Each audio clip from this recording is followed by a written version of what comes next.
వందనాలు తెలియజేస్తున్నాను. మరి ఈ దినాన మనకందరికీ తెలిసినట్టుగానే లోకమందంతటా యేసు ప్రభువారు మరికొద్ది దినాలు 4 రోజుల్లో ఆయన సిలువ వేయటానికి అప్పగించబోతున్నాడన్న దానికి ముందుగా ఈ రోజున యేసు ప్రభువారు దాదాపు 2000 సంవత్సరాల క్రితం ఆయన యెరూషలేములోనికి ప్రవేశించి గాడిద మీద ఎక్కి పట్టణంలోని ప్రవేశించే ఆ మట్టల ఆదివారపు దినంలో ఈ దినాన్ని మనం ఉన్నాం. ఓకే, నా యొక్క వర్తమానం ఈరోజు అది కాదు, కానీ సరే ఆ దినాన్ని పురస్కరించుకొని కొద్ది మాటలు దాన్ని చూసుకున్న తర్వాత మన మెయిన్ మెసేజ్లోకి మనం వెళ్దాం. ఒకసారి నాతో పాటు అందరూ లూకాసు వార్తలోకి వెళ్దాం. లూకాసు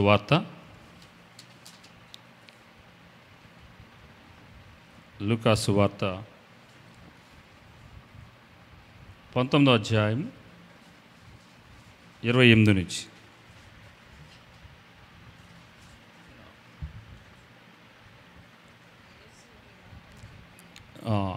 చదువుతున్నాను. యేసు ఈ మాటలు చెప్పి యెరూషలేమునకు వెళ్ళవలనని ముందు సాగిపోయాను. ఆయన ఒలీవల కొండ దగ్గరున్న బేతనియ అను గ్రామంలో సమీపమునకు వచ్చినప్పుడు తన శిష్యులిద్దరిని పిలిచి, మీరు ఎదుటనున్న గ్రామమునకు వెళ్ళుడి, అందులో మీరు ప్రవేశింపగానే కట్టబడి ఉన్న ఒక గాడిద పిల్ల మీకు కనబడును. దాని మీద ఏ మనుష్యుడును ఎన్నడను కూర్చుండలేదు. దానిని విప్పి తోలుకొని రండి.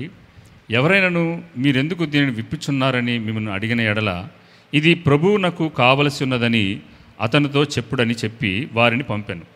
పంపబడిన వారు వెళ్ళి ఆయన తమతో చెప్పినట్టుగానే కనుగొని ఆ గాడిద పిల్లను విప్పుచుండగా దాని యజమానులు, మీరు గాడిద పిల్లను ఎందుకు విప్పుచున్నారని వారిని అడిగిరి. అందుకు వారు, ఇది ప్రభువునకు కావలసి ఉన్నదనిరి. తరువాత వారు యేసునద్దకు దానిని తోలుకొని వచ్చి ఆ గాడిద పిల్ల మీద తమ బట్టలు వేసి యేసును దాని మీద ఎక్కించిరి. ఆయన వెలుచుండగా తమ బట్టలు దారి పొడుగునా పరిచిరి. ఒలీవల కొండ నుండి దిగుచోటికి ఆయన సమీపించినప్పుడు శిష్యుల సమూహమంతయు సంతోషించుచు, ప్రభు పేరట వచ్చు రాజు స్తుతింపబడునుగాక, పరలోకమందు సమాధానమును సర్వోన్నతమైన స్థలములలో మహిమయు ఉండునుగాక అని తాము చూచిన అద్భుతములన్నిటిని గురించి మహాశబ్దంతో దేవునికి స్తోత్రం చేయసాగిరి. ఆ సమూహంలో ఉన్న కొందరు పరిసయ్యులు, బోధకుడా, నీ శిష్యులను గద్దింపమని ఆయనతో చెప్పగా ఆయన వారిని చూచి, వీరు ఊరకుండిన ఎడల ఈ రాళ్ళు కేకలు వేయనని మీతో చెప్పుచున్నాను. ఆయన పట్టణమునకు సమీపించినప్పుడు, ఇక్కడ ఒక మెయిన్ మాటను మనం చూద్దాం. ఆయన పట్టణమునకు సమీపించినప్పుడు దానిని చూచి దానిని విషయమై ఏం చేశాడంట? ఏడ్చి ఏం చెప్తున్నాడు చూడండి. నీవును, అంటే యెరూషలేము గురించి చెప్తున్నాడు, ఇజ్రాయెల్ గురించి చెప్తున్నాడు. నీవును ఈ నీ దినమందైన సమాధాన సంబంధమైన సంగతులను తెలుసుకుని ఎడల నీకెంతో మేలు, కానీ ఇప్పుడు అవి నీ కన్నులకు మరుగు చేయబడినవి. ప్రభువు నిన్ను దర్శించిన కాలము నీవు ఎరక్కుంటివి గనుక నీ శత్రువులు నీ చుట్టూ గట్టుగట్టి ముట్టడి వేసి అన్ని ప్రక్కలను నేను అరికట్టి నీలోనున్న నీ పిల్లలతో కూడా నిన్ను నేలను కలిపి నీలో రాతి మీద రాయి నిలిచి ఉండకుండా నేను దినములు వచ్చునని చెప్పాను. యేసు ప్రభు వారు 2 సందర్భాల్లో ఆయన ఏడ్చిన సందర్భాలు మనకు బైబిల్లో రాయబడింది. ఇది మొట్టమొదటిదైతే. రెండవ ఉదాంతం ఎక్కడ? లాజరు చనిపోయినప్పుడు వాళ్ళ అక్కలు ఏడుస్తుంటే ఆయన కూడా వచ్చి వారితో కన్నీళ్ళు విడిచెను, యేసు కన్నీళ్ళు విడిచెనని ఒక వచనాన్ని మనం చూస్తాం. సో ఈ 2 సందర్భాలలోనే యేసు ప్రభు వారు కన్నీరు విరగటం మనం చూస్తాం. అక్కడ తనను ప్రేమించిన, తనకు అత్యంత సన్నిహితుడైన లాజరు కోసం ఏడిస్తే, ఇక్కడ యేసు ప్రభు వారు ఎవరి కోసం ఏడుస్తున్నారంటే, ఆయన అంతా బాగానే ఉంది. ఆ గాడిద మీద ఆయన్ని ఊరేగించి తీసుకొచ్చి హోసన్న ప్రభు పేరట వచ్చి వానికి జయము అని చెప్పి అన్ని బట్టలు పరిచి ఆయన పట్టణంలోనికి ఆహ్వానించిన తర్వాత ఆయన చేసిన మొట్టమొదటి పని ఆ పట్టణం నిమిత్తం ఆయన కన్నీడు విడుస్తున్నాడు. ఎందుకంటే నేను వచ్చిన మొదటి సంగతి నేను గుర్తెరగట్లేదు. ఇదిగో రాతి మీద రాయి గొడవ నిలచి ఉండకుండా ఈ దినములు రాబోతున్నాయి. నీ కుడి పక్కలను నీ శత్రువులు దుప్పటి కట్టి నీ పక్కలను అరికట్టి నీలో ఉన్న నీ పిల్లలతో కూడా నిన్ను నేలకు కలిపి వేసే దినములు రాబోతున్నాయని చెప్పి యేసు ప్రభు వారు ఒక ప్రవచనాన్ని అక్కడ ఆయన చెప్తున్నారు. ఆయన మనమందరము లోకంలో మనం చూసినట్లయితే అందరూ సంతోషంగా ఈ దినాన్ని గడుపుతూ ఉంటారు. కానీ యేసు ప్రభు వారు అంటున్న ఒక మాట ఏంటంటే, ఈ పట్టణం కోసం, నేను ఇజ్రాయెల్ కోసం నేను ప్రాణం పెట్టడానికి వచ్చాను, కానీ ఆ ఇజ్రాయేలీలు ఏం చేశారంటే యేసు ప్రభువారిని తృణీకరించి ఆయనని సిలువ ఎక్కించి ఆయన రక్తపాతాన్ని వా జీవితాల మీద ఉండునుగా. కానీ ఎప్పుడైతే ఆ పరిసయ్యులు సద్దూకయ్యులు ప్రధాన యాజకులు చెప్పినప్పుడు ఈ చెప్పిన ఆ ప్రవచనము వారి జీవితాల్లో ఆయన చనిపోయి తిరిగి లేచిన తర్వాత ఆ 1వ శతాబ్దంలో వారి జీవితాల్లో నెరవేర్పడటం మనం చూస్తూ ఉంటాం. సో యేసు ప్రభు వారు కన్నీళ్లు విడిచింది ఎందుకోసం తెలుసా? వారు మారు మనసు పొంది నేనే మెస్సియనని వారు తెలుసుకోవాలని చెప్పి యేసు ప్రభు వారు వారి కోసం విజ్ఞాపన చేశాడు. అక్కడ ఏమంటున్నాడంటే, ఈ దినమందైన నీవును ఈ దినమందైన సమాధాన సంబంధమైన సంగతులను నువ్వు తెలుసుకున్న ఎడల నీకెంతో మేలు. కానీ ఇప్పుడు ఏమైనాటానికి నీ కన్నులకు మరుగు చేయబడ్డాయంట. ఇజ్రాయేలీలకి కన్నులకు ఏమైందంటే ఈ మొదటి రాకడ, యేసు ప్రభు వారి యొక్క మొదటి రాకడ, మెస్సియా రాజుగా వచ్చాడు అనే రాకడ వాళ్ళకి ఏమైందంటే వారి మనోనేత్రాలకి గుడ్డితనం కలిగజేసి వారు యేసు ప్రభు వారిని మెస్సియాగా ఎరగకుండా ఆయనని సిలువ వేయటానికి, ఇదంతా దేవుని అనాది ప్రణాళికలో ఏమైందంటే ఆయన చిత్తములో ఇదంతా జరుగుతూ వచ్చింది. ఎందుకంటే యూదులు గనక తృణీకరించకపోతే అన్యజనులైన మనము ఆయనను హత్తుకునేవారం కాదు. వారు తృణీకరించడం వల్లనే మనం ఏం చేశామంటే యేసు ప్రభు వారిని మనం హత్తుకొని సర్వమానవులందరికీ దేవుడు ఏం చేశాడంటే ఈ యొక్క రక్షణను అన్యజనులకు ఇజ్రాయేల్ వారికి అందరికీ ఈ రక్షణ ఉచితంగా దయచేయడానికి దేవుడు నిన్ను నన్ను ఎంచుకున్నాడు అనేది ఇక్కడ మనం తెలియజేస్తున్నాం.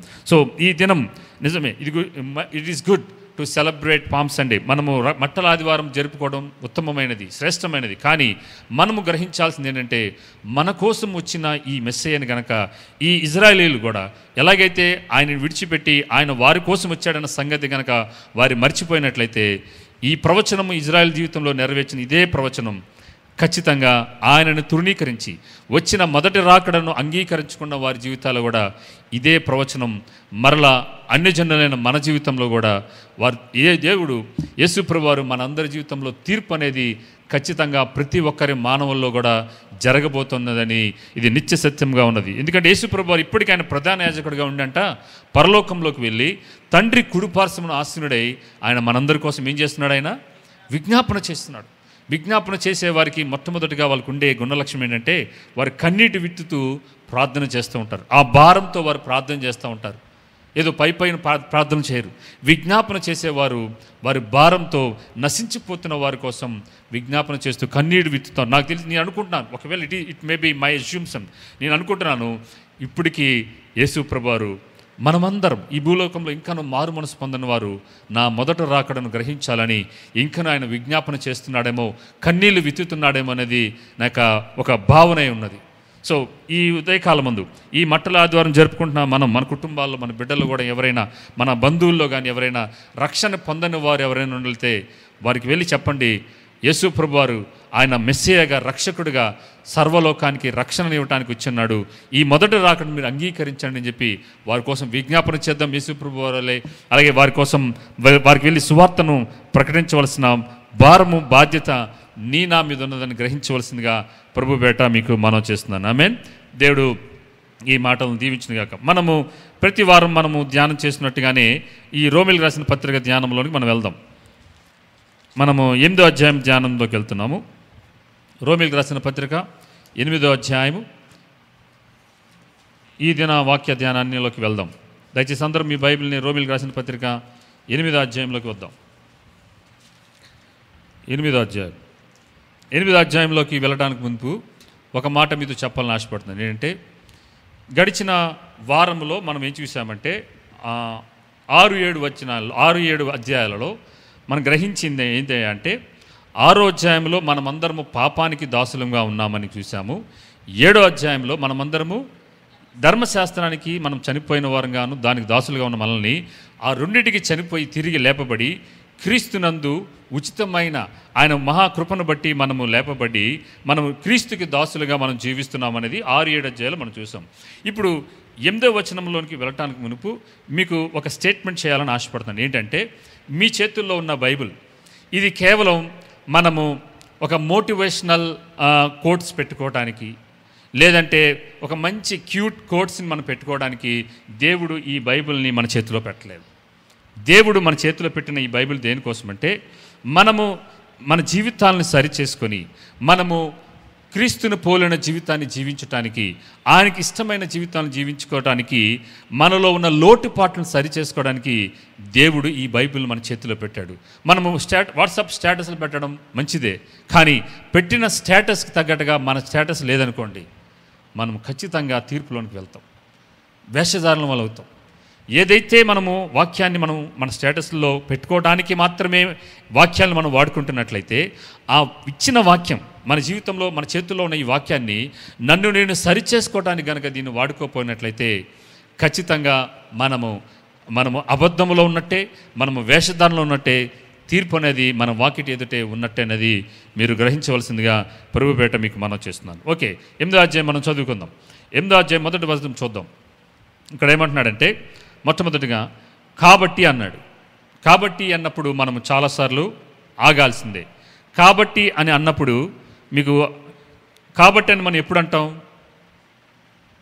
కాబట్టి అని ఎప్పుడు అంటాం? మనం రేపు పొద్దున ఊరెళ్తున్నాం కాబట్టి ఈరోజు రాత్రికే అన్నీ సిద్ధపరచుకుందాం, అంతేగా. అలాగే రేపు పొద్దున పిల్లలు స్కూల్కి వెళ్ళాలి కాబట్టి ఇప్పుడే ఈ సాయంకాలం ఏమో హోంవర్క్ అంతా అవజేసుకోండి. కాబట్టి అని అన్నాడంటే ఖచ్చితంగా అక్కడ ఏదో చెప్పబోతున్నాడు, పైన ఏదో చెప్పాడనేది మనం గ్రహించాలి. పైన చెప్పిన వాక్యాన్ని ఒకసారి మనం చదువుదాం. ఏది? 7వ అధ్యాయము 25వ వచనం ఒకసారి చూద్దాం. మన ప్రభు అయిన యేసు క్రీస్తు ద్వారా దేవునికి కృతజ్ఞతాస్తుతులు చెల్లించున్నాను కాగా, మనస్సు విషయంలో నేను దైవ నియమమునకును శరీర విషయంలో పాప నియమమునకును దాసుడనై ఉన్నాను. 2 నియమాలు నాలో ఉన్నాయి. నేను మనసు విషయంలో అయితే నేను దేవుని నియమానికి నేను లోబడి ఉన్నాను, శరీర విషయంలో అయితే నేను పాప నియమమునకు దాసుడనే ఉన్నాను. కాబట్టి అని చెప్తూ ఇప్పుడేమంటున్నాడు? ఇప్పుడు క్రీస్తు యేసు నందున్న వారికి ఏం లేదంట, ఏ శిక్షా విధి లేదు.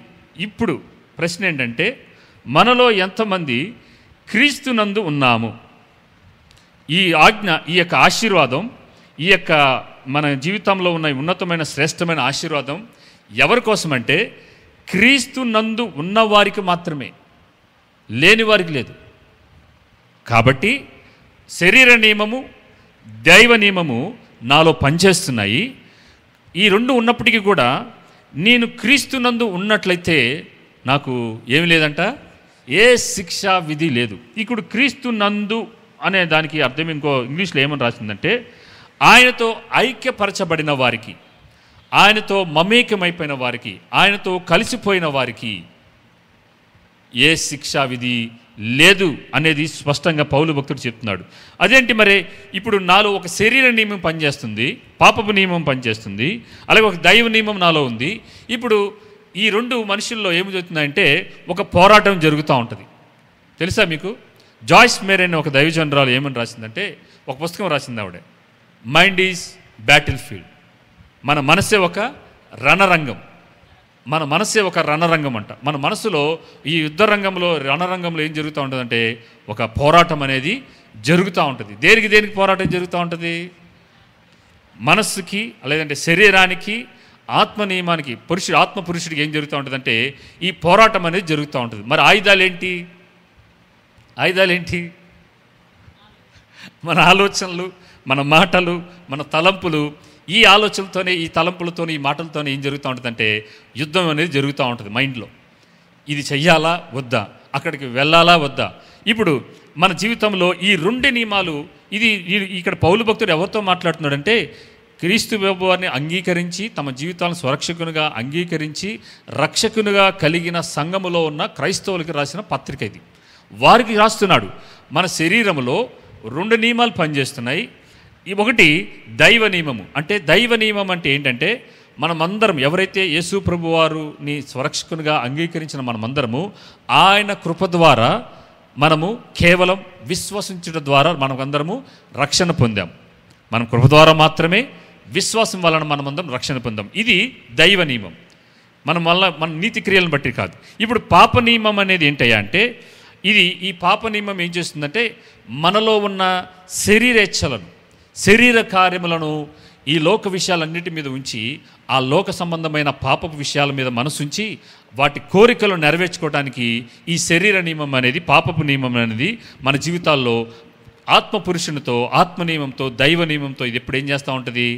పోరాడుతూ ఉంటుంది. వ్యతిరేకం. ఈ రెండు ఎప్పుడు కలుసుకోవు. మన వారం కూడా మీకు చెప్పా ప్రార్థన గురించి అనుకుంటా. నీళ్ళలో మీరు నూనె వేసారనుకోండి, నూనె ఎప్పుడైనా నీళ్ళతో కలిసిపోయిద్దా? కలవదు. అలాగే ఈ పాప నియమము, ఈ దైవ నియమము, ఈ రెండు ఒకదానికి ఎప్పుడు కలుసుకోవు. బద్ధశత్రువులు. ఈ రెండు వ్యతిరేకంగా ఉంటాయి. సో ఈ రెండు వ్యతిరేకంగా ఉన్న మన జీవితంలో ఇప్పుడు ఏమంటున్నాడంటే, కాబట్టి ఇప్పుడు క్రీస్తు యేసునందు ఉన్నవారికి ఏ శిక్షా విధి లేదు.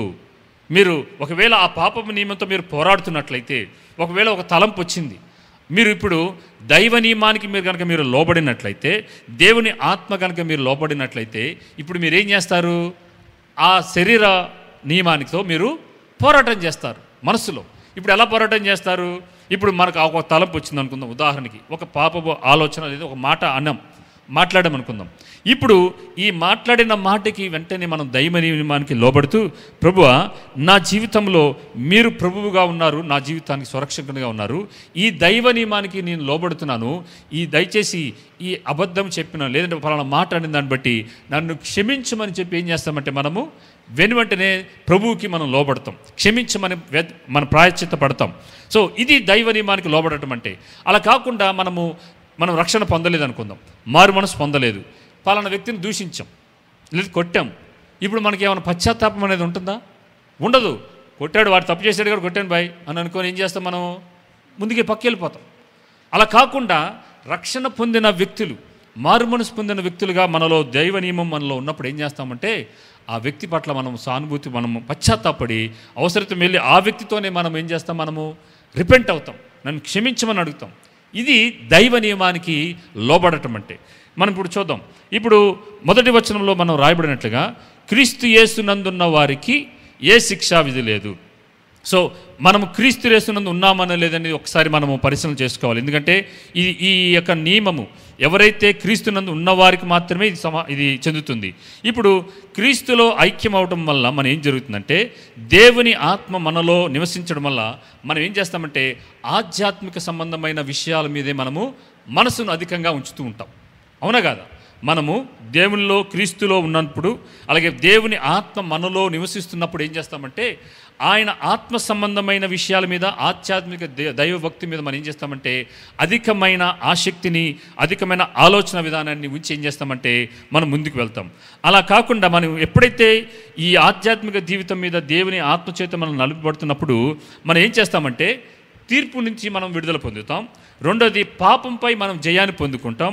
మూడోది దేవునితో సహవాసం కలిగి ఉండడానికి శతవిధాల మనం ఏం చేస్తామంటే పరిశుద్ధాత్మ దేవుని సహాయంతో మనం ముందుకు వెళ్తూ ఉంటాం. ఈ మూడు జరుగుతూ ఉంటాయి. ఎప్పుడైతే మనము క్రీస్తుతో ఐక్యపరచబడి దేవుని పరిశుద్ధాత్మకు మనలో ఉన్న ఆత్మకి నివసిస్తున్నప్పుడు మనం ఏం చేస్తామంటే మొట్టమొదటిది మనం తీర్పు నుంచి మనము విడుదల పొందుతాము. రెండోది పాపముపై మనం జయం పొందుకుంటాము.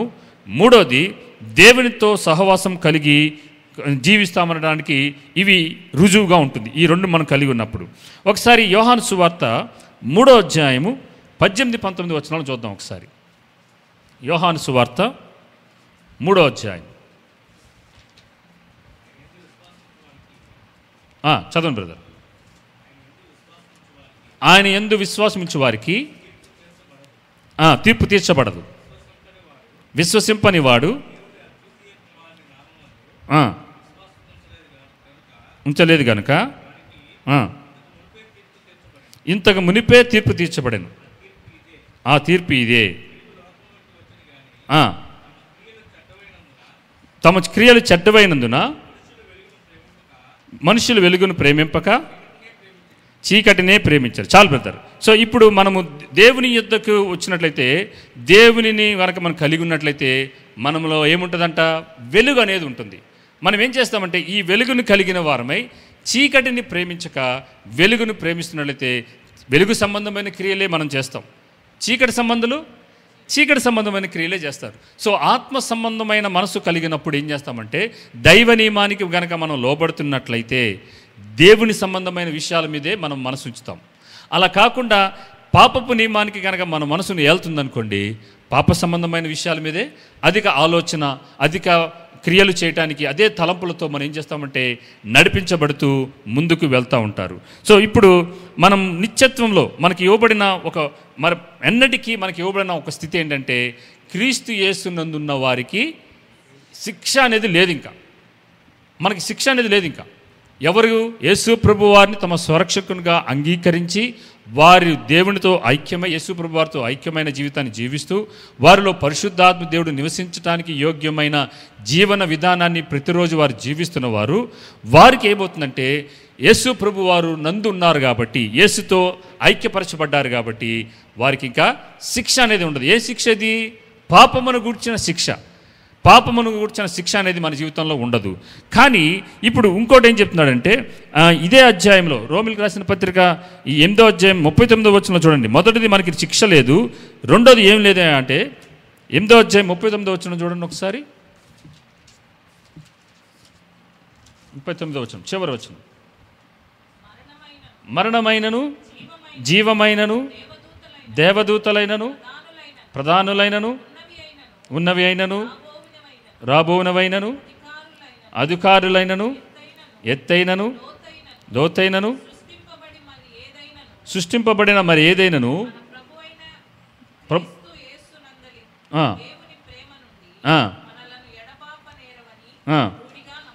రూఢిగా నమ్ముచున్నాను. మొట్టమొదటికి మనకి క్రీస్తు యేసునందున్న వారికి ఏ శిక్ష లేదు, అలాగే యేసునందున్న వారిని ఏది మనల్ని ఎడబాప నేరదు. మొదటిదేమో మనకు శిక్ష లేదు, ఏ శిక్ష లేదు. రెండోది మనకేంటంటే యేసు క్రీస్తునున్న వారిని ఏది మనల్ని ఎడబాప నేరదంట. సో ఈ రెండు కలిగి ఉన్న వారి జీవితంలో దేవుడు ఏమంటున్నాడంటే ఒకసారి గలతీయులు రాసిన పత్రిక 3వ అధ్యాయము 13-14 వచనం చూద్దాం ఒకసారి. గలతీయులు రాసిన పత్రిక 3వ అధ్యాయము 13-14 వచనం ఒకసారి చూద్దాం. ఆత్మను గూర్చిన వాగ్దానము విశ్వాసం వలన మనకు లభించినట్లు అబ్రహాము పొందిన ఆశీర్వచనము క్రీస్తు యేసు ద్వారా అన్యజనులకు కలుగుటకై క్రీస్తు మన కోసము శాపమై మనలను ధర్మశాస్త్రం యొక్క శాపము నుండి విమోచించెను. ఇందును గూర్చి మ్రాను మీద వేలాడబడిన ప్రతివాడును శాపగ్రస్తుడని రాయబడి ఉన్నది. చూసారా, ఇక్కడ ఏమంటున్నాడు? మనకి అబ్రహాముకు కలిగిన ఆ ఆశీర్వచనము క్రీస్తు యేసు ద్వారా మనకి కలగటానికి యేసు ప్రభువారు ఏం చేశాడంట? మ్రాను మీద వేలాడదీశాడు. మన ధర్మశాస్త్రం యొక్క పాపము నుండి శాపము నుండి మనల్ని విమోచించడానికి యేసు ప్రభువారంట మన కోసము శాపముగా మార్చబడ్డాడు. ఆయన మన కోసము శాపముగా మార్చబడి మనం ఆ ధర్మశాస్త్రం యొక్క శాపము నుండి మనల్ని అందరినీ ఏం చేశాడంటే విమోచించి మ్రాను మీద వేలాడబడి మనందరి నిమిత్తం ఆయనంట శాపగ్రస్తుడయ్యాడు అనేది ఇక్కడ మనకు తెలియజేస్తుంది ఈ వచనం. సో ఈ వచనాన్ని బట్టి మనం అందరం గమనించాల్సిందంటే మనము పొందవలసిన శిక్షను ఆయన పొందాడు కాబట్టి ఇక క్రీస్తు యేసునందున్న వారికి ఏ శిక్ష లేదు. మరే మీరు అనొచ్చు, మరి ఇంకొక దగ్గర వచనంలో మీరు అనుకోవచ్చు 2 కొరింథీయులకు రాసిన పత్రిక 5వ అధ్యాయం 10వ వచనంలో మరి వారు చేసిన పనులను బట్టి, వారు మాట్లాడిన దాన్ని బట్టి, క్రియలను బట్టి ఆయన సింహాసనం మీదట నిలబడాలని చెప్పి వాక్యం చూపిస్తుంది కదా. మరి అప్పుడేం జరిగిద్దని మీరు అడిగినట్లయితే అప్పుడేం జరిగిద్దంటే ఎవరికి క్రియలకు ప్రతిఫలాన్ని తగ్గట్టుగా వారికి దేవుడు బహుమానాలను ఇస్తాడు. అక్కడ అది మంచివైనా సరే చెడ్డవైనా సరే. ఇప్పుడు మీకు నిత్య తీర్పు అనేది ఉండదు. ఎవరికి?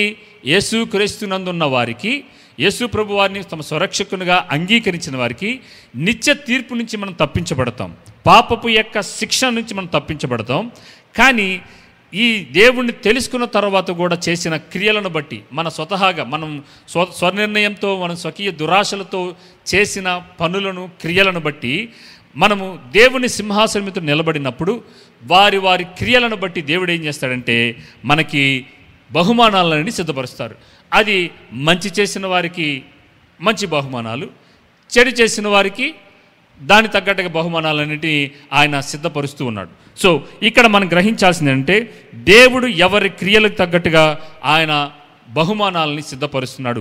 అది మంచిదైతే మీ జీవితాలను చేసిన దేవుని వాక్యానుసారంగా జీవించిన విధానాన్ని బట్టి మంచి క్రియలు ఉంటాయి.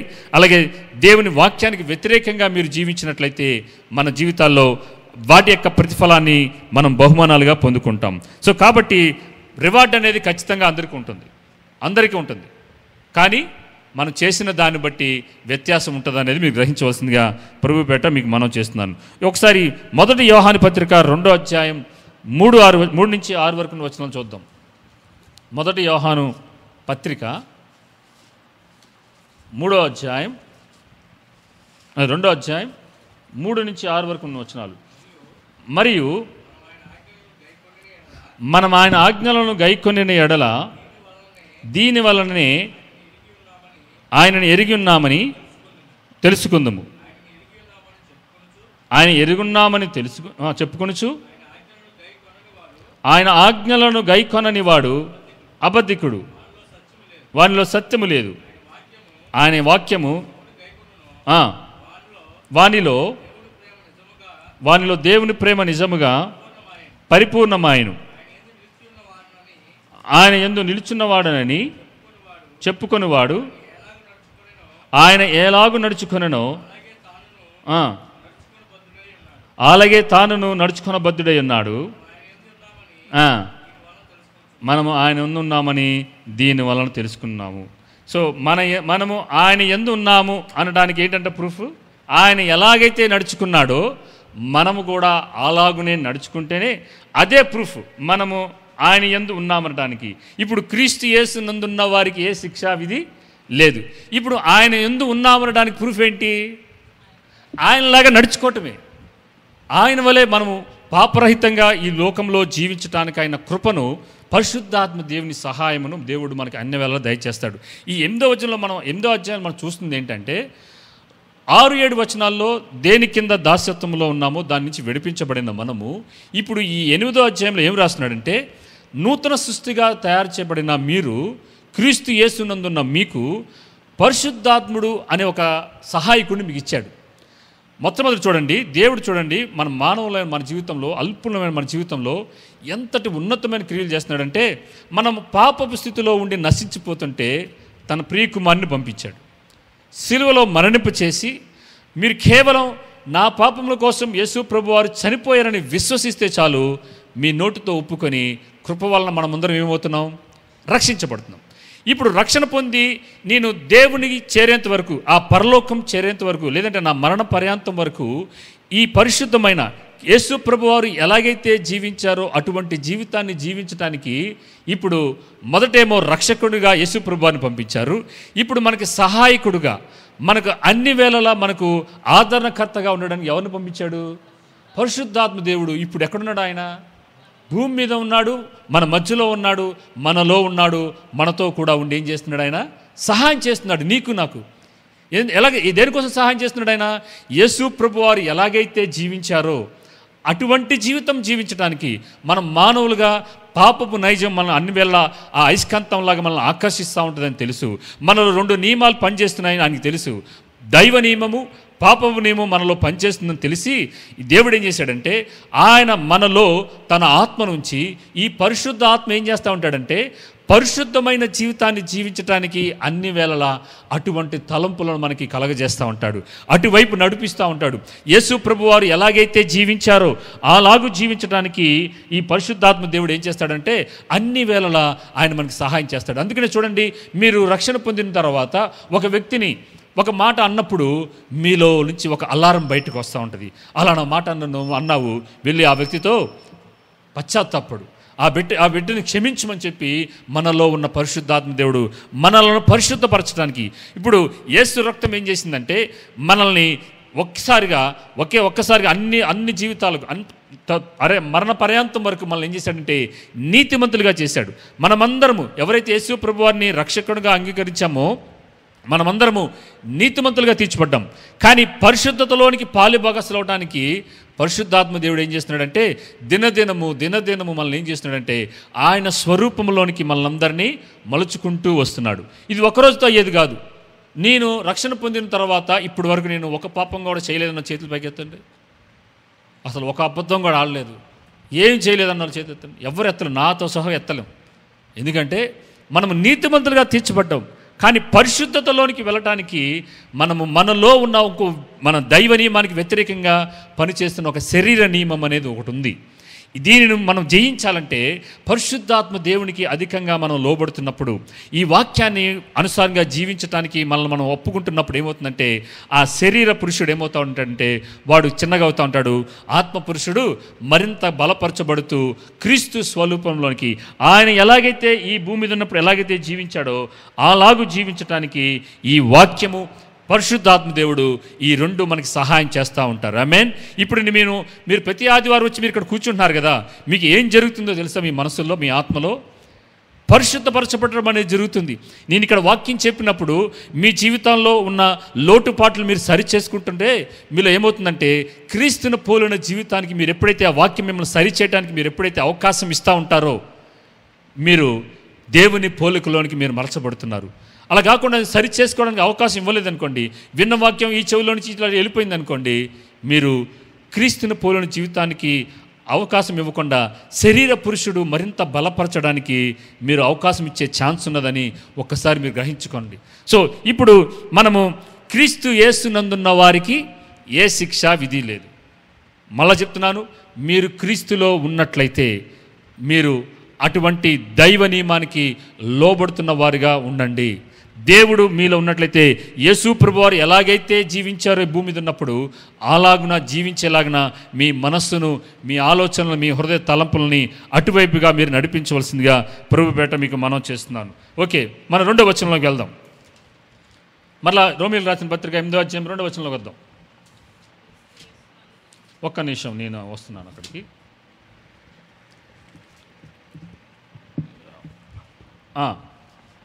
క్రీస్తు యేసునందు జీవమిచ్చు ఆత్మ యొక్క నియమము. ఓకే, ఇప్పుడు క్రీస్తు యేసునందు మళ్ళీ అంటున్నాడు. ఇప్పుడు మళ్ళీ ఏమంటున్నాడు? అక్కడ పైన కూడా క్రీస్తు యేసునందున్న వారికి అన్నాడు. 2వ వచనం కూడా క్రీస్తు యేసునందు అంటే మరలా క్రీస్తులో ఉన్నవారికి జీవమునిచ్చు ఆత్మ యొక్క నియమము పాప మరణముల నియమము నుండి నన్ను ఏం చేసిందంట? విడిపించింది. ఎట్లనగా ధర్మశాస్త్రము దేనిని చేయజాలకపోయేనో దానిని దేవుడు చేశాను. ఇప్పుడు ధర్మశాస్త్రం ఏం చేయలేకపోయింది? మనం నీతిమంతులుగా జీవించడానికి అవకాశం ఇవ్వలేకపోయింది. ధర్మశాస్త్రం ఏం చేసింది? పాపం అంటే ఏంటో నాకు చూపించింది. ధర్మశాస్త్రం అది పాపయుక్తమైనది కాదు, కానీ పాపం అంటే ఏంటో నాకు చూపించింది ధర్మశాస్త్రం. దొంగతనం చేయకూడదు అనేది ఒకటి ఉంది కదా. ఇప్పుడు ఇంతకుముందు దొంగతనం చేసేవాళ్ళం అనుకుందాం. దొంగతనం చేసేవాడికి అది దొంగతనం అని అనిపించట్లా. ఇప్పుడు ఒక బోర్డు పెట్టా, అయ్యా బాబు ఇది 10 ఆజ్ఞలు, ఈ 10 ఆజ్ఞలు మీరు ఏం చేయకూడదని పెట్టా. దొంగతనం చేయకూడదని ఒక ఆజ్ఞ ఉంది అందులో. ఇప్పుడు దొంగతనం చేసేవాడిగా చూడగానే ఇప్పుడు ఏమైంది? అరే నేను దొంగతనం చేస్తున్నాను కాబట్టి నేను పాపం చేస్తున్నాను రా అనే ఒక తలంపు, మనస్సాక్షి అతను ఏం చేస్తూ ఉంటుందంటే గద్దిస్తూ ఉంటుంది. ఇప్పుడు ధర్మశాస్త్రం అతను గద్దించింది, కానీ నీతిమంతుడిగా తీర్చబడడానికి ఆ ధర్మశాస్త్రం అతనికి సహాయం చేయలేకపోయింది. ఇప్పుడు దేవుడు ఏం చేశాడంటే 2వ వచనంలో ఏమంటున్నాడు చూడండి. ఇప్పుడు క్రీస్తు నందున్న జీవమునిచ్చు ఆత్మ యొక్క నియమము పాప మరణముల యొక్క నియమము నుండి నన్ను ఏం చేసిందంట? విడిపించిందంట. ఇప్పుడు క్రీస్తు యేసునందు జీవమునిచ్చు ఆత్మ యొక్క నియమం ఏంటి? ఆ నియమం ఏంటి అంటే ఎవరైతే యేసు ప్రభువారిని తమ పాపముల కోసం చనిపోయారని విశ్వసించటమే జీవమునిచ్చు ఆత్మ. ఆత్మ ఏం చేస్తుంది? ఎల్లప్పుడు మనకి జీవమునిస్తూ ఉంటుంది. కానీ ఈ ధర్మశాస్త్రం ఏం చేస్తుందంటే మనకి మరణాన్ని కలగజేస్తుందని చెప్పి ఏం చేస్తున్నాడంటే ఎవరైతే యేసు ప్రభువారిని అంగీకరించారో, తమ పాపముల కోసం చనిపోయాడని విశ్వసించారో వారందరూ ఏం చేశారంటే పాప మరణముల యొక్క నియమముల నుంచి విడిపించేశాడు దేవుడు. ఇప్పుడు ఏమంటున్నాడు చూడండి, 3వ వచనం ఏమంటున్నాడు చూడండి. శరీరమును అనుసరింపక ఆత్మను అనుసరించియే నడుచుకొను మన యందు ధర్మశాస్త్ర సంబంధమైన నీతి విధి నెరవేర్చబడవలనని పాప పరిహారం నిమిత్తం దేవుడు తన సొంత కుమారుని పాప శరీర ఆకారముతో పంపి ఆయన శరీరమందు పాపమునకు ఏం చేశాడంట? శిక్షను విధించాడు. ఇప్పుడు చూడండి, మనమందరమంట శరీరం అనుసరింపక ఆత్మను అనుసరించే నడుచుకొను మన యందు ధర్మశాస్త్ర సంబంధమైన నీతి నెరవేర్చబడాలి. అంటే ధర్మశాస్త్రము ఏదైతే చేయలేకపోయిందో, మనము నీతిమంతులంగా ఉండడానికి ఏదైతే చేయలేకపోయిందో, ఇప్పుడు అది నెరవేర్చడానికి దేవుడు ఏం చేస్తున్నాడంటే పాప శరీర ఆకారం ఉంది. అంటే ఈ శరీరాకారం ఎటువంటిదంట? ఇది పాప సంబంధమైనది. పాపపు నైజం మనలో ఉంది. పాపమును ఆకర్షించే తత్వం ఈ శరీరానికి ఉంది. ఈ పాప శరీర ఆకారమందు తన సొంత కుమారుణ్ణి పంపి ఏం చేశాడంటే పాపమునకు శిక్ష విధించేశాడు. పాపానికి శిక్ష విధించేశాడు దేవుడు యేసు ప్రభు వారిని పంపించడం వలన. ఇప్పుడు శిక్ష అనేది ఎవరి మీద పడింది? ఎవరి మీద పడింది శిక్ష? యేసు ప్రభు వారి మీద పడింది. ఇప్పుడు క్రీస్తు యేసునందు వారికి ఏమీ లేదు, శిక్ష లేదు. ఇంకా మనకి శిక్ష లేదు. కానీ ఈ శిక్ష ఎవరి మీద పడింది అంటే వెళ్ళి యేసు ప్రభు వారి మీద పడింది. ఇప్పుడు క్రీస్తు యేసునందు వారికి ఏ శిక్షా విధలేదు. కానీ మనలో ఈ రెండు నియమాలు పనిచేస్తున్నాయి. మనమందరం ఏం చేయాలంటే క్రీస్తునందున్న ఈ జీవమునిచ్చే ఆత్మ నియమానికి, పాప మరణం నియమానికి మనం ఏం చేయాలంటే వాటిని విడిచిపెట్టి దైవక నియమానికి మనం అందరం ఏం చేయాలంటే ఇప్పుడు ఇక్కడి నుంచి మనము ఆ నియమానికి లోబడుతూ దానికి విధేయత చూపిస్తూ మనం ముందుకు జీవించినట్లయితే ఈ మరణమునిచ్చే ఈ పాప మరణముల నియమముల నుంచి, ఈ ఆత్మ నుంచి, ఇక నియమము నుంచి మనమందరం తప్పించబడి మనము పొందవలసిన శిక్షను, పాపపు శిక్షను ఆయన పొంది మనలందరినీ జీవమునిచ్చాడు అనేది ఈ 3-4 వచనాలు ఇక్కడ మనకు తెలియజేస్తున్నాడు. ఇప్పుడు పరిశుద్ధాత్మ శక్తి ద్వారా మనం ఏం చేస్తున్నామంటే మన జీవితాలని క్రమపరచి మన జీవితాలను ఉజ్జీవింపచేసి ప్రభావవంతమైన జీవితాలను జీవించడానికి పరిశుద్ధాత్మ దేవుడు నీకు నాకు సహాయం దయచేస్తున్నాడు. ఇప్పుడు చూడండి 3-4 వచనాల తర్వాత ఇప్పుడు 5వ వచనంలోకి వద్దాం. 5 నుంచి 9 వరకు ఉన్న వచనాల్లో మనం చూసినట్లయితే ఇక్కడ 2 రకాల వ్యక్తుల గురించి చెప్తున్నాడు. చదువుదాం. ఇప్పుడు శరీరాంశాల గురించి చెప్తున్నాడు. 2 రకాలు చెప్తున్నాను కదా, మనలో ఉన్న దైవ నియమము అలాగే శరీర నియమాల గురించి చెప్తున్నాడు. శరీరానుసారులు ఏం చేస్తారంట? శరీర విషయముల మీద మనసు ఉంచుతారు. ఇప్పుడు పైన చెప్పిన దాన్ని మనకు అర్థం అవడానికి ఇక్కడ విషయం చెప్తున్నాడు. చూడండి, శరీరానుసారులు శరీర విషయముల మీద మనసు ఉంచుతారు, ఆత్మానుసారులు ఆత్మ సంబంధమైన విషయాల మీద మనసు ఉంచుతారు. శరీరానుసారమైన మనసు మరణము. మీరు బుక్లో కనుక రాసుకున్నట్లయితే ఒకవైపు శరీర పురుషులను రాసుకోండి, శరీరానుసారం రాసుకోండి, ఇటుపక్క ఆత్మానుసారం రాసుకోండి. ఆ బైఫర్గేషన్లో మొదటిది శరీరానుసారులు శరీర విషయాల మీద మనసు ఉంచుతారు, ఆత్మానుసారులు ఆత్మ సంబంధమైన విషయాల మీద మనసు ఉంచుతారని రాసుకోండి మొదటిది. రెండోది ఏం రాసుకుంటారంటే శరీరానుసారమైన మనసేమో మరణము, ఆత్మానుసారమైన మనసేమో జీవము. మూడోది 7వ వచనంలో ఎలాగ శరీరానుసారమైన మనసు దేవుని కంట విరోధమైనది, అలాగే దేవుని ధర్మశాస్త్రానికి అది లోబడదు, ఏమాత్రము లోబడదు. కాగా శరీర స్వభావం గలవారు దేవునిని సంతోషపరచరు అని ఇటు రాసుకుంటే, అటువైపు ఆత్మానుసార విషయంలో దేవుని ఆత్మ మీలో నివసించిన ఎడల మీరు ఆత్మ స్వభావం గలవారై శరీర స్వభావం కలవారు కారు. కాగా ఎవడైనాను క్రీస్తు ఆత్మ లేనివాడైతే వాడు ఆయన వాడు కాడు అని రాస్తున్నాడు. ఇక్కడ 2 రకాల వ్యక్తుల్లో మనం చూసినట్లయితే మనకి తేటతెల్ల చేస్తున్నాడు. ఒకవేళ మీరు ఆత్మ సంబంధమైన పురుషులుగా ఉన్నారా, శరీర సంబంధమైన పురుషులుగా ఉన్నట్లయితే మీకు మీరే సరిచూసుకోండి. ఇగో ఆత్మ సంబంధమైన పురుషులు ఎలా ఉంటారు, శరీరానుసారమైన మనసు కలిగిన వారు ఈ రీతిగా ఉంటారు, మీరు ఎటువంటి వారో మీరు ఒకసారి మీకు మీరే సరిచూసుకోండి, బేరీజ్ వేసుకోండి అని చెప్పి పౌలు భక్తుడు ఈ 5 నుంచి 9 వరకు ఉన్న వచనాల్లో మన మనస్సు దేని మీద ఉంచుతుంది. ఉదాహరణకి చెప్దాం. ఒక వ్యక్తి రక్షణ పొందాడు, మారు మనసు పొందాడు అనుకుందాం. పొందిన తర్వాత కూడా ఇతను శరీర సంబంధమైన విషయాల మీదే, లోక సంబంధమైన విషయాల మీదే మనసు ఉంచుతున్నాడు అనుకుందాం. ఇప్పుడు శరీరానుసారమైన మనసు ఏం చేసిద్దంటే మనల్ని ఎక్కడికి నడిపించిద్ది? మరణానికి నడిపించిద్ది. శిక్షా విధి లేదు, బాగానే ఉంది. కానీ మనం మనసు మాత్రం శరీరానుసారమైన మనసు, లోకానుసారమైన విషయాల మీద మనసు ఉంచామనుకోండి, మనం ఎక్కడ తీసుకెళ్తుందంటే మరణానికే, నిత్య మరణానికి మన ఆత్మను ఎక్కడ తీసుకెళ్ళిద్దంటే మరణానికి తీసుకెళ్ళిద్ది. ఆత్మానుసారమైన మనసు జీవమునై ఉన్నది. ఆత్మ సంబంధమైన పురుషుడు ఏం చేస్తాడంటే ఆత్మ సంబంధమైన విషయాల మీదే మనసు ఉంచుతూ ఉంటాడు. సో అటువంటి నియమముకి మనం లోబడుతూ ఉండాలి. ఇప్పుడు దేవుని ధర్మశాస్త్రానికంట ఇది విరుద్ధంగా పనిచేస్తుంది. ఇది శరీరానుసార మనస్సు, ఇది దేవుని ధర్మశాస్త్రానికి దేవునికే విరుద్ధమైనదంటే ఇది. సో ఇటువంటి నియమానికి మనం లోబడితే ఖచ్చితంగా మనము మరణానికి మనం వెళ్తామనేది ఇక్కడ పౌలు స్పష్టంగా తేటతెల్లగా తెలియజేస్తున్నాడు. ఇప్పుడు ఇది మీకు అర్థం అవడానికి మీకు ఉదాహరణ చెప్తాను. ఇప్పుడు మీలో ఎంతమందికి ఈ కార్టూన్లో వచ్చే ఒక క్యారెక్టర్ ఉంటుంది, హల్క్ అనే క్యారెక్టర్ తెలుసా మీకు? హల్క్ తెలుసు, పిల్లలకు తెలుసు. ఈ హల్క్ ఎలా ఉంటాడంటే నార్మల్గా ఉన్నప్పుడు మామూలుగానే మనం అలాగే ఉంటాడు, సాదాసీదా వ్యక్తిలాగా ఉంటాడు.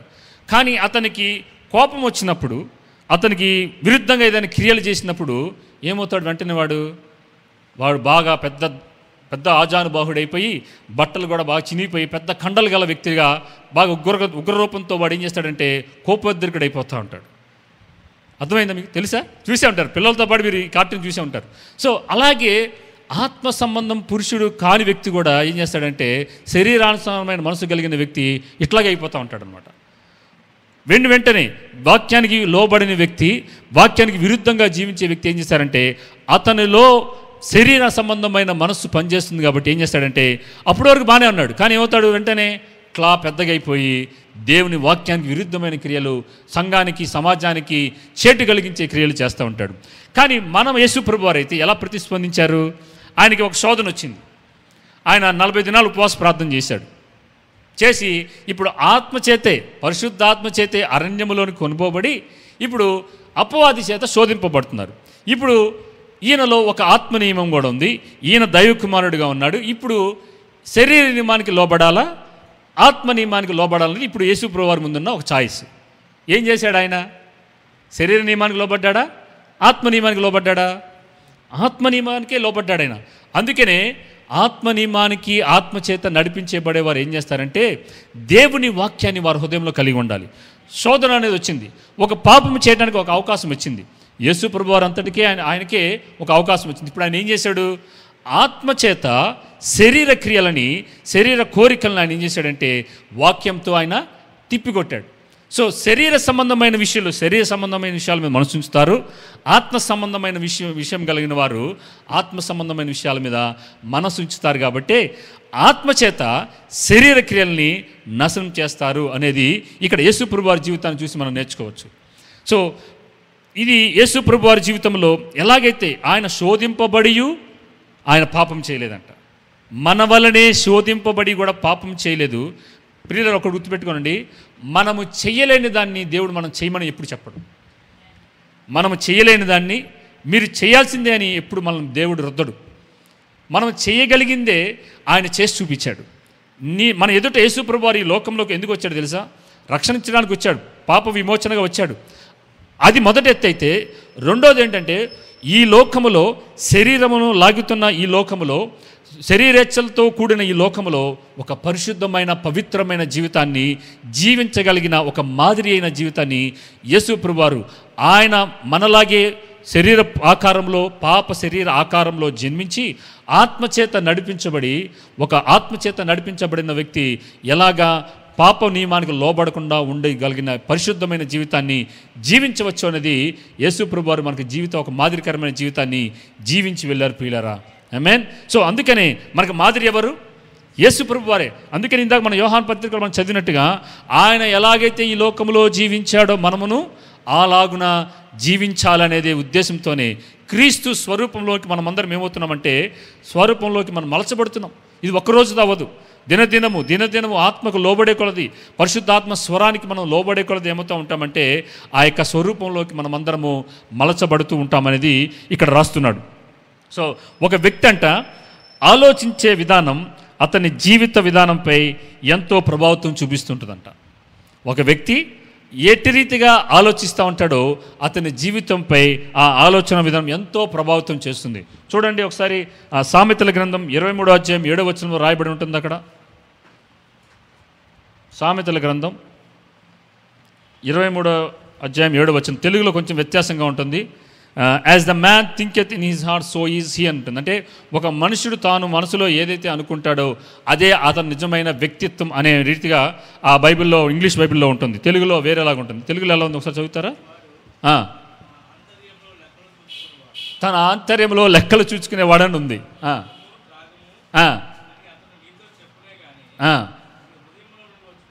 వద్దు బ్రదర్, తెలుగు మనకొద్దు, ఈ వచనం ఇంగ్లీష్లో చూద్దాం.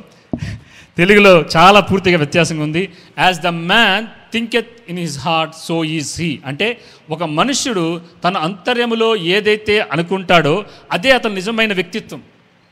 తను ఏదైతే తలంచుకుంటున్నాడో, తను వేటి మీదైతే తన మనసును, తన ఆలోచనలు అధికంగా ఉంచుకుంటాడో అతనే నిజమైన మీ పేర్లు పెట్టుకొని నిజమైన ప్రసాద్ అంటే ఎవరంటే అతనే అన్నమాట. నిజంగా మనస్సులో ఏదైతే మనం అనుకుంటున్నామో అతనే నిజమైన వ్యక్తిత్వం కలిగిన వ్యక్తులుగా మనం ఉన్నామనేది గ్రహించాలి. ఓకే, నేను కొంచెం ముందుకు వెళ్తున్నాను. తర్వాత వచనం చూద్దాం. 10వ వచనం, క్రీస్తు మీలో నున్న ఎడల మీ శరీరము పాపపు విషయమై మృతమైనది కానీ మీ ఆత్మ నీతి విషయమై జీవం కలిగి ఉండదు. చూడండి, ఇక్కడ చెప్తున్నాడు, క్రీస్తు మీలో ఉన్న ఎడల మన శరీరం ఏమైందంట? పాపపు విషయమై మృతమైపోయింది, చనిపోయింది, పాప విషయం చనిపోయింది, కానీ మీ ఆత్మ నీతి విషయమై జీవం కలిగి ఉంది. ఇప్పుడు మనము ఎప్పుడైతే యేసు ప్రభు వారిని అంగీకరిస్తామో మనలో ఉన్న ఆత్మ, మనలో దేవుడు పెట్టిన ఆత్మ ఏమవుతుందంటే యేసు ప్రభు వారిని అంగీకరించగానే అది పునర్జీవం పొందుతుంది. ఇప్పుడు పాప నియమం ఏమవుతుందంటే పాపముల విషయమైన నియమం ఆత్మ కలిగిన ఆత్మ అది మృతతుల్యమవుతుంది.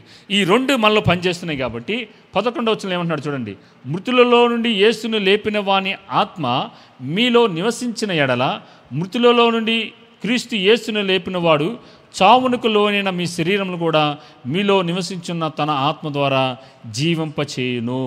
సో ఎలాగైతే యేసు ప్రభు వారిని చనిపోయిన తర్వాత పరిశుద్ధాత్మ దేవుడు ఎలాగైతే ఆయన 3వ దినాన లేపబడ్డాడో మనం కూడా మన శరీరాలు కనుక చనిపోతే ఖచ్చితంగా ఆ ఆత్మ ద్వారానే మరలం ఏమవుతామంటే పునరుద్ధానం చెందబోతున్నాము. ఒక శుభ నిరీక్షణ అనేది మనకుంది. కాబట్టి ఈ శరీరమందు మనము నివసిస్తున్న ఈ జీవితము దేవుని ఆత్మచేత నడిపించబడి జీవించాలని చెప్పి ఇక్కడ పౌలు భక్తుడు కోరుతున్నాడు. మీకు ఇంకోటి అర్థం అవడానికి ఇంకో ఉదాహరణ చెప్తా. ఇజ్రాయేలీలు వాళ్ళు ఐగుప్తులో నుంచి విడిపించబడ్డారా? విడిపించబడిన తర్వాత ఇప్పుడు వాగ్దానం దేశంలోకి ప్రవేశించారు. వాగ్దాన దేశంలోకి ప్రవేశించిన తర్వాత వీరు ప్రవేశించడానికైతే వాగ్దాన దేశంలోకి ప్రవేశించారు, కానీ వీరి ఆలోచన విధానము, వీరి జీవన విధానము, వీరి కోరికలు ఎక్కడ సంబంధించినగా ఉన్నాయి? ఐగుప్తుకి సంబంధించినగా ఉన్నాయి. మాకు ఐగుప్తులో అవి ఉన్నాయి, ఐగుప్తులో ఇవి లేవా, మాకు ఇక్కడ లేవు, ఇవి లేవా అని చెప్పి వీళ్ళు ఏం చేశారంటే అడుగు మాత్రం వాగ్దాన దేశంలో పెట్టారు, ఆలోచనలు మాత్రం ఎక్కడున్నాయి? ఐగుప్తు దేశానికి సంబంధించినగా ఉన్నాయి. ఇదే అనమాట శరీర నియమము ఆత్మ నియమానికి వ్యతిరేకంగా ఎలా పనిచేయడం. ఒక వ్యక్తి తన మనసులో ఏదైతే అనుకుంటాడో ఆ వ్యక్తి అదే వ్యక్తిగా, నిజమైన వ్యక్తిగా ఉన్నాడు అనే దానికి ఉదాహరణ. సో ఐగుప్తులు ఏం చేశారు, ఇజ్రాయేలీలు ఏం చేశారంటే దైవిక నియమానికి వాళ్ళు లోబడలేదు. దేవుని మాటకు లోబడకుండా అవిధేయత చూపించి ఆ శరీర నియమానికి, శరీరేచ్ఛలకి వారు ఏం చేశారంటే లోబడ్డట్టుగా మనం చూస్తున్నాం. ఒకసారి గలతీయులు రాసిన పత్రిక 3వ అధ్యాయం 16వ వచనం ఒకసారి చూద్దాం. గలతీయులు రాసిన పత్రిక 5వ అధ్యాయం 16వ వచనం.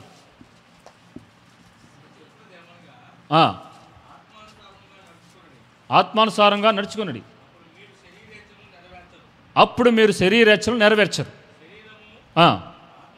శరీరము ఆత్మకును, ఆత్మ శరీరముకును విరోధముగా అపేక్షించును. ఇవి ఒకదానికొకటి వ్యతిరేకముగా ఉన్నవి గనుక మీరు ఏవి చేయ నిశ్చయించరో వాటిని చేయకుందరు. మీరు ఆత్మచేత నడిపింపబడిన ఎడల ధర్మశాస్త్రముకు లోనైన వారు కారు. శరీర కార్యములు స్పష్టమైనవి ఏమనగా జారత్వము, అపవిత్రత, కాముకత్వము, విగ్రహారాధన, అభిచారము, ద్వేషములు, కలహము, మత్సరములు, క్రోధములు, కక్షలు, భేదములు, విమతములు, అసూయలు, మత్తతలు, అల్లరితో కూడిన ఆటపాటలు మొదలైనవి. వీటిని గూర్చి నేను మునుపు చెప్పిన ప్రకారము ఇట్టి వాటిని చేయువారు దేవుని రాజ్యమును స్వతంత్రించుకొనరని మీతో స్పష్టంగా చెప్పుచున్నాను. మీతో స్పష్టంగా చెప్తున్నాను అన్నాడు. ఎవరితో చెప్తున్నాడు? సంఘంతో చెప్తున్నాడు. సో వీటిని చెయ్యవారు శరీరకాలం స్పష్టంగా ఉన్నాయి. మీలో నేను చెప్తున్నా ఆత్మానుసారంగా నడుచుకున్నాడు. అప్పుడు మనం ఏం చేయమంట? శరీరానుసారంగా మనం నడవం. సో చాయిస్ మందే. మనం ఆత్మానుసారంగా నడవాలా? ఆత్మానుసారంగా నడిస్తే మనలో నుంచి ఏమొస్తాయి? ఆత్మఫలాలు బయటకు వస్తాయి. దాని కింద రాస్తాడు ఆత్మఫలాలు ఏంటో. ఒకవేళ శరీరానుసారంగా మనం నడిచామనుకోండి, శరీర ఫలాలు మనం ఏం చేస్తాయి? బయటకు వస్తూ ఉంటాయి. శరీర కార్యములు మనలోంచి బయటకు వస్తాయి. ఒకవేళ కనుక మీరు శరీర కార్యాలు చేస్తున్నట్లయితే వీటిని చెయ్యవారు ఏ ఒక్కరు పరలోకాన్ని, దేవుని రాజ్యాన్ని స్వతంత్రించుకొనరు అని స్పష్టంగా పౌలు భక్తుడు గలతీయులకు రాసిన సంఘానికి రాస్తున్నాడు. బాబోయ్, మనము రక్షణ పొందాం, యేసు ప్రభువుని అంగీకరించామని సంకలగరేసుకుంటూ నాకు నా జీవితం అయిపోయింది, నేను నా జీవితాన్ని ఎలాగైనా జీవించవచ్చు అని అనుకుంటే అది అబద్ధములో ఉన్నట్టే, మోసములో ఉన్నట్టే. మనము పరిశుద్ధత నుండి అధిక పరిశుద్ధతలోనికి, జీవములో నుంచి అత్యధికమైన జీవితంలోనికి, నిత్య జీవితంలోనికి ప్రవేశించాలంటే మనకి ఇవ్వబడిన ఈ కృపతో కూడిన ఈ రక్షణని అంతం వరకు దాన్ని భద్రంగా కాపాడుకోవాలి. నిజమే, మనలో 2 నియమాలు పనిచేస్తున్నాయి, కానీ లోబడాల్సింది దేనికి అనేది నువ్వు తీసుకునే నిర్ణయాన్ని బట్టి. మనం దేనికి లోబడుతున్నాం? ప్రతిదినము లేచినప్పుడు దైవిక సంబంధమైన ఆత్మ పురుషుడు మనలో ఉండి నేను నడిపిస్తానని మనల్ని నమ్మి మనలో నించిన పరిశుద్ధాత్ముడు. మీరు గమనించారో లేదో, ఎవరైతే యేసు ప్రభు వారిని అంగీకరించారో వారందరిలో పరిశుద్ధాత్మ దేవుడు ఉంటారు. ప్రత్యేకంగా పరిశుద్ధాత్మ కూటాలు పెట్టి ఆత్మ నింపుదల కూడికలని ఏం పెట్టాల్సిన పని లేదు. ప్రతి ఒక్కరిలో పరిశుద్ధాత్మ దేవుడు ఉంటారు. ఎవరైతే నా రక్షకునిగా యేసు ప్రభు వారిని అంగీకరించారో వారందరిలోకి పరిశుద్ధాత్మ దేవుడు వస్తాడు. వచ్చి ఇక స్టీరింగ్ నాకు ఇవ్వమని అడుగుతాడు. మీ లైఫ్ని నేను నడిపిస్తాను, నాకు ఇవ్వండి అని ఆయన అడుగుతున్నప్పుడు ఇవ్వకుండా ఇంకా పాత స్వభావం కలిగిన శరీర పురుషుని కనుక మనం అప్పగించినట్లయితే శరీర కార్యాల వైపే మన మనసు వెళ్తూ ఉంటుంది. ఆత్మ సంబంధమైన మనసు ఉండదు.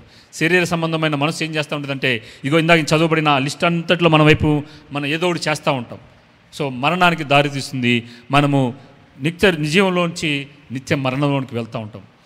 మళ్ళా ప్రశ్న వేస్తున్నాను, ఇక్కడ కూర్చున్న వారిలో మీరు ఎవరైనా క్రీస్తు నందు ఉండకపోతే శిక్ష అనేది ఖచ్చితంగా ఉంటుంది. క్రీస్తు నందు ఉన్నవారికి మాత్రమే ఏ శిక్షా విధి లేదు. అలాగని ఇక నాకు శిక్ష విధి లేదని చెప్పి నేను శరీర సంబంధమైన విషయాల మీద కానీ మనసు ఉంచినట్లయితే శరీరము ఆత్మ శరీరానికి ఒకదానికొకటి పోరాటం చేసుకుంటూ ఉంటాయి. శరీరానుసారులు శరీర విషయాల మీద మనసుంచేవారు ఖచ్చితంగా పరలోకాన్ని కోల్పోతారని చెప్పి ఇక్కడ పౌలు భక్తుడు గలతీయులకు రాసిన పత్రికలో మనం చూస్తున్నాం. సో శరీర కార్యాలు మనలో ఎక్కడైనా ఉన్నట్లయితే ప్రియులారా, పరిశుద్ధాత్మ దేవుడి స్వరాన్ని మనము విని పెడచెవన పెట్టద్దు. మనకి ఇవ్వబడిందే పరిశుద్ధపరచబడడానికి. మన జీవితాల్ని ఆయనకి ఇష్టమైన విధిగా వరుడు రాబోతున్నాడు. ఈ వధువును సిద్ధపరచడానికి పరిశుద్ధాత్మ దేవుడు మనలో ఉండి మనల్ని ఏం చేస్తున్నాడంటే ఆ పరిశుద్ధతలోనికి పాలిభాగస్తులు అవడానికి నీతిమంతులుగా తీర్చబడిన మనము ఆ పరిశుద్ధతలోకి పాలిభాగ కృపను పరిశుద్ధాత్మ దేవుడు ఇస్తుండగా దాన్ని ఎవరు తృణీకరించద్దు, పెడచెవన పెట్టద్దని శరీర సంబంధమైన క్రియలను విడిచిపెట్టి ఆత్మ నియమానికి లోబడదాం. ఆత్మ సంబంధమైన విషయాల మీద అధికంగా మన ఆలోచనలు పెట్టి అట్టు దిశగా ఆ ఆత్మకు లోబడిన వారమై దేవుని కుమారులమై మనము ఆ స్వీకృత పుత్రాత్మను కలిగి ఉన్నాము.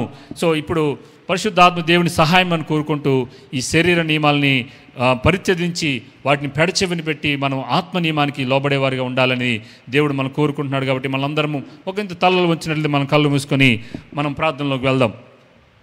ఇప్పుడు వరకు చెప్పబడినట్టుగా మనము దేవునిలో క్రీస్తు నందు ఉన్న వారికి, ఆయన యందు ఐక్యపరచబడిన వారికి ఏ శిక్షా విధి లేదు ప్రియులారా.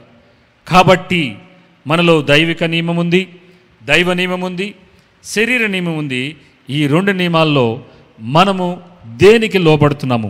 పరిశుద్ధాత్మ దేవుడు మన జీవితాలకి అధికారముగా ఆయన మన ద్వారా మన జీవితాల్ని ఒక క్రమపరచడానికి, మన జీవితాల్ని క్రీస్తు కొరకు పరిశుద్ధపరచబడటానికి, మరలా ఉజ్జీవింపబడటానికి, మన జీవితాలని ప్రభావితం చేయాలని ఆశపడుతున్నట్లయితే ఇంకను మనము శరీర సంబంధమైన విషయాల మీద మనము శరీర కోరికలను నెరవేర్చుకున్నట్లు ఉంటూ మన జీవితాన్ని జీవిస్తున్నట్లయితే పరిశుద్ధాత్మ దేవుని దుఃఖపరిచే వారంగా ఉంటాం.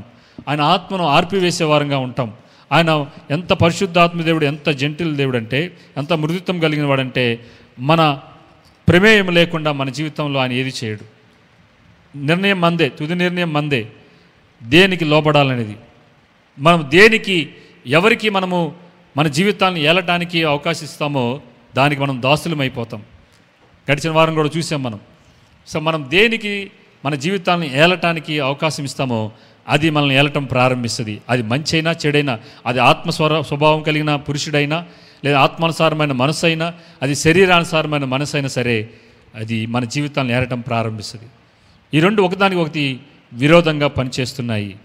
సో మీ మనసులో జరుగుతున్న ఈ రణరంగంలో, ఈ యుద్ధ రంగంలో మీరు దేనికి విధేయత చూపిస్తున్నారు? దేనికి లోబడుతున్నారు? క్రీస్తు యేసు ఉన్న వారికి ఏ శిక్షా విధి లేదు. ప్లీజ్, పరిశుద్ధాత్మ దేవుడు మీలో ఉన్నాడు, మీతో ఉన్నాడు, మన మధ్యలో ఉన్నాడు, మీ మీద ఉన్నాడు. ఎల్లవేళలా సహాయం చేయటానికి, మొట్టమొదటి సహాయం మిమ్మల్ని పరిశుద్ధపరచబడటానికి ఆయన ఈ వారం మనల్ని ఆ శరీర నియమం నుంచి దేవుని దైవిక నియమానికి లోబడాలని కోరుకుంటున్నారు. పిల్లరా, మనం ప్రార్థన చేసుకుందాం.